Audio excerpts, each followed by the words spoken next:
Shalom saudara sekalian yang dikasihi oleh Tuhan Yesus Kristus. Bagaimana kabarnya? Saya berharap saudara penuh dengan sukacita yang berasal daripada Tuhan kita Yesus Kristus, senantiasa sehat, senantiasa semangat.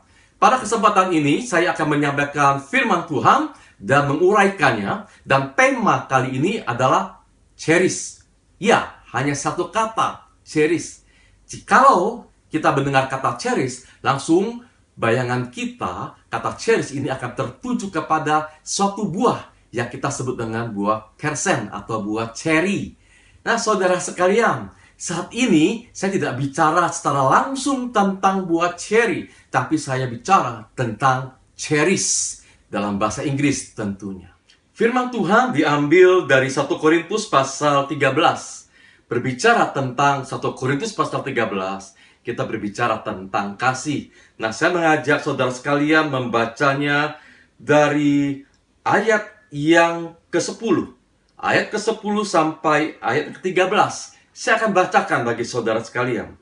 Tetapi jika yang sempurna tiba, maka yang tidak sempurna itu akan lenyap. Ketika aku kanak-kanak, aku berkata-kata seperti kanak-kanak. Aku merasa seperti kanak-kanak. Aku berpikir seperti kanak-kanak. Sekarang sesudah aku menjadi dewasa, aku meninggalkan sifat kanak-kanak itu. Karena sekarang kita melihat dalam cermin suatu gambaran yang samar-samar. Tetapi nanti kita akan melihat muka dengan muka. Sekarang aku hanya mengenal dengan tidak sempurna, tetapi nanti aku dapat mengenal dengan sempurna, seperti aku sendiri dikenal. Demikianlah tinggal ketiga hal ini, yaitu iman, pengharapan, dan kasih. Dan yang paling besar di antaranya ialah kasih. Demikianlah pembacaan firman Tuhan pada hari ini. Sekitar setahun atau 2 tahun yang lalu, dalam kelompok WA kami, kelompok pemuda gereja, yang tentu saja sekarang sudah menjadi senior, saudara sekalian, di sana ada saudari-saudari yang memberikan respon dalam percakapan. Nah, kata mereka di dalam hubungan suami istri, sangat memerlukan cherish. Sangat penting cherish. Lalu saya menimpali mereka. Saya katakan, bukankah cinta atau love itu lebih penting dari semuanya itu? Bukankah love itu mendasari semuanya? Tetapi mereka tetap, tentu tidak semuanya, beberapa teman perempuan, pemudi, mereka mengatakan cherish yang paling penting. Saya berpikir-pikir, kenapa ya? Kenapa cherish itu lebih penting sepertinya dari kata kasih di dalam hubungan keluarga? Nah, sebelum lebih lanjut, saudara sekalian, saya akan mengajak kita memahami tentang kata cherish. Cherish itu berarti menghargai. Cherish itu juga berarti sangat menyayangi. Sebagai contoh, jikalau saudara menerima sepucuk surat dari orang yang saudara cintai atau dari kekasih Anda, tentu kalian akan merasakan bahwa surat itu begitu berharganya bagi saudara. Bahkan mungkin lebih berharga dari harta karun. Engkau buka, engkau baca, engkau senyum-senyum, engkau tutup, tidak lama engkau buka lagi, baca berulang-ulang. Itu termasuk bagian dari kata cherish. Atau saudara memiliki kenangan yang begitu indah, saudara tetap ingin mengingatnya. Itu bagian dari cherish, karena saudara menghargai peristiwa itu menjadi kenangan yang indah. Lalu, ketika seseorang memberikan perhatian kepada orang-orang yang dicintainya, itu juga termasuk cherish. Dan ketika seseorang menghargai akan jabatan yang diberikan kepadanya, bahkan panggilan pelayanan yang diberikan padanya menjadi seorang misionaris ke tempat tertentu, itu juga adalah bagian daripada cherish. Lalu kembali ke pertanyaan saya tadi, kenapa seolah-olah kasih itu digeser dan digantikan dengan cherish dalam hubungan pernikahan? Saya coba merenungkan dan mencari tahu kenapa ya mereka lebih berpikir tentang cherish lebih penting. Padahal saya tetap kekeh berkata love. Itu yang mendasari semuanya. Bahkan cherish sekalipun itu sumbernya adalah love, dari kasih dan cinta. Tapi tampaknya tidak ada kesepakatan dalam hal ini. Ya, saya juga tidak bisa menganggap remeh pandangan mereka, karena mungkin ini dari pengalaman hidup mereka, pergumulan hidup mereka. Namun saya yakin, Dia mencintai suaminya, dan suaminya pun mencintai dia. Namun kadangkala sering terjadi ketidakpuasan terjadi karena ketidaksempurnaan cinta, ketidaksempurnaan kasih yang dinyatakan ataupun diungkapkan dalam kehidupan. Sehingga mereka merasakan ada sesuatu yang hilang. Seperti contoh, istri merasa suami tidak menghargai, di mana ia telah berjeri lelah memasak. Mungkin juga suami merasa istri kurang menghargai, di mana dia seharian berjeri lelah memperbaiki kamar mandi dan sebagainya. Itu bisa terjadi, saudara sekalian, dan itu yang menjadi bagian di mana mereka merasa kami perlu dihargai. Nah, saudara sekalian, ketika kita berkata tentang menghargai, kenapa penghargaan itu seolah-olah tidak ada? Tapi saya yakin kembali bahwa dalam hati kecil masing-masing, mereka pasti ada penghargaan. Sadar atau tidak sadar, mereka selalu hidup di dalam rutinitas. Dari hal yang biasa-biasa, kebiasaan ini, akhirnya berlanjut menjadi mereka tidak lagi aware, tidak lagi menjaga, tidak lagi merawat apa yang harus mereka jaga, apa yang harus mereka rawat dalam hubungan mereka. Sehingga kalau tidak hati-hati, ujungnya akan menjurus kepada tawar hati. Nah, saudara sekalian, sudahkah saudara sekalian memberikan cherish pada pasangan kalian bagi yang sudah menikah? Tapi perlu diingat, cherish itu tidak melulu berbicara tentang hubungan suami dan istri.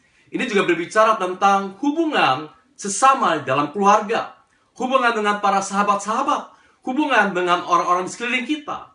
Dan jangan lupa, cherish itu juga bisa berbagian kepada diri kita sendiri. Sudahkah kita menghargai hidup kita? Dan tentunya, satu lagi yang paling utama, cherish itu juga bisa berbicara tentang hubungan kita dengan Allah. Sudahkah kita menghargai Tuhan yang begitu mengasihi kita?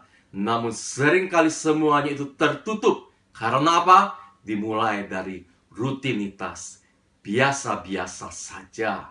Dan nanti itu akan menjurus kepada tawar hati. Nah, ini yang berbahaya, saudara sekalian. Jadi, bagaimana kita menghadapi untuk mengantisipasi hal tersebut? Saudara, saya sering mengumpamakan kasih atau cinta itu seperti api yang menyala. Besar kecilnya api itu menunjukkan kadar besar kecilnya cinta atau kasih itu sendiri. Nah, untuk menjaga api tetap menyala, tentu saja perlu kerjasama masing-masing pihak. Menjaga api itu dari terpaan angin yang besar. Namun demikian, kadangkala api juga memerlukan ada terpaan angin untuk membuat dia lebih berkobar. Namun yang terpenting adalah bagaimana orang-orang, pasangan-pasangan menjaga api kasih itu tetap berkobar di dalam hati mereka. Nah, saudara sekalian, ini berbicara tentang api yang berkobar. Sehingga jangan biarkan hal-hal terus-menerus menjadi rutinitas. Hal-hal yang biasa-biasa saja. Tetapi jadikan itu hal-hal yang selalu luar biasa. Di masa pandemi ini, ketika kita mendengar ada orang-orang yang kita kenal, mungkin di luar sana ada orang-orang mereka cintai, meninggalkan dunia ini. Betapa begitu memilukan dan menyakitkan. Kesempatan bagi kita, termasuk bagi saya sendiri, bagaimana menggunakan kesempatan itu untuk saling cherish kepada orang-orang yang kita kasihi. Saudara sekalian, jangan biarkan hari berlalu dengan biasa-biasa. Kiranya Tuhan menolong kita supaya hari kita boleh dengan hal-hal yang luar biasa. Tadi saya sudah singgung tentang buah ceri, bukan? Ceri di Indonesia termasuk mahal buah ini ya. Dan tidak banyak. Harus diimpor dari luar negeri. Tapi ceri ini jikalau manis enak sekali. Namun mungkin saja ada yang asam. Lalu apa karena ia asam lalu kita buang? Tentu saja kita tidak akan buang. Karena ini memiliki nilai. Maka adalah ide dibikin menjadi manisan. Ceri yang dijadikan manisan itu memiliki nilai juga. Sering dipakai untuk hiasan kue dan sebagainya. Dan saya pribadi kalau menemukan ceri di kue tart dan sebagainya, pasti itu yang akan saya ambil untuk saya makan terlebih dahulu. Jadi saudara sekalian, selama masih ada waktu, kiranya kita menggunakan kesempatan ini untuk menghargai sesama kita. Tidak mudah, apalagi orang-orang yang kita hadapi itu tidak mudah untuk dihargai. Kadang-kadang mereka membuat diri mereka sendiri untuk tidak mudah untuk dihargai. Atau jangan-jangan kita sendiri memperlakukan sesama kita, atau kita sendiri memperlakukan diri kita sendiri untuk tidak mudah dihargai. Sebagai penutup, saya ingin menyampaikan suatu quotes, ya, suatu ungkapan yang disampaikan oleh C.S. Lewis. Dia pengarang buku Narnia, penulis terkenal di dalam bukunya Prince Caspian. Nah, di dalam cerita ini ada tokoh singa yang bernama Aslan, dan ada tokoh yang bernama Lucy, gadis kecil. Dia berkata dalam episode Prince Caspian ini, dia bertanya kepada Aslan, "Aslan, tampaknya engkau lebih besar sekarang."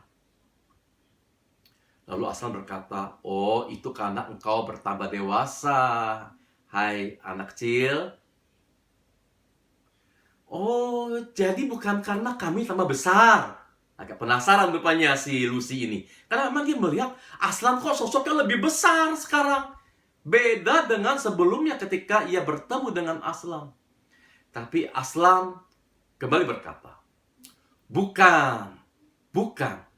Itu karena engkau setiap tahun, engkau bertumbuh menjadi lebih besar. Dan ketika engkau bertumbuh menjadi lebih besar, maka engkau akan mendapati aku lebih besar." Apa artinya saudara sekalian? Kalau kita kaitkan dengan hubungan kita dengan Tuhan, semakin hari kita semakin bertumbuh dengan Tuhan, semakin hari kita semakin dewasa di dalam Tuhan, maka kita akan mengenal Tuhan adalah Tuhan yang maha kuasa, yang maha besar. Sebenarnya Tuhan tidak bertumbuh menjadi besar dari tahun ke tahun. Tuhan sudah maha besar. Tetapi karena kita, kerohanian kita bertambah dewasa, semakin bertumbuh, maka kita akan melihat bahwa Tuhan itu sangat besar sekali. Semakin besar daripada apa yang telah kita lihat sebelumnya. Nah, demikian juga dengan kita, dengan sesama kita. Kadang-kadang kita perlu mengenal mereka lebih dalam. Namun kadang-kadang pengenalan ini memang tidak mudah untuk dilakukan, namun patut untuk dicoba. Saudara sekalian, maukah engkau kembali merengkuh penghargaan kepada sesama, khususnya pada pasangan, dan juga kau dihargai.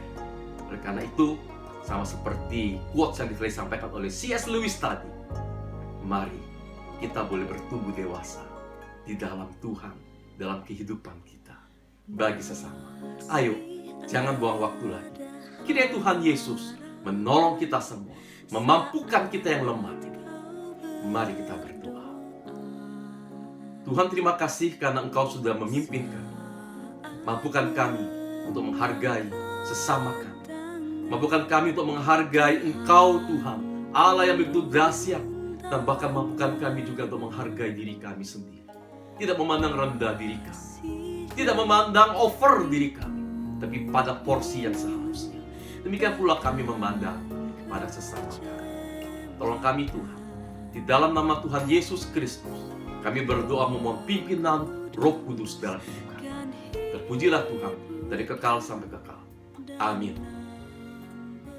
Sampai jumpa saudara sekalian. Kiranya Tuhan Yesus memberkati kita semua.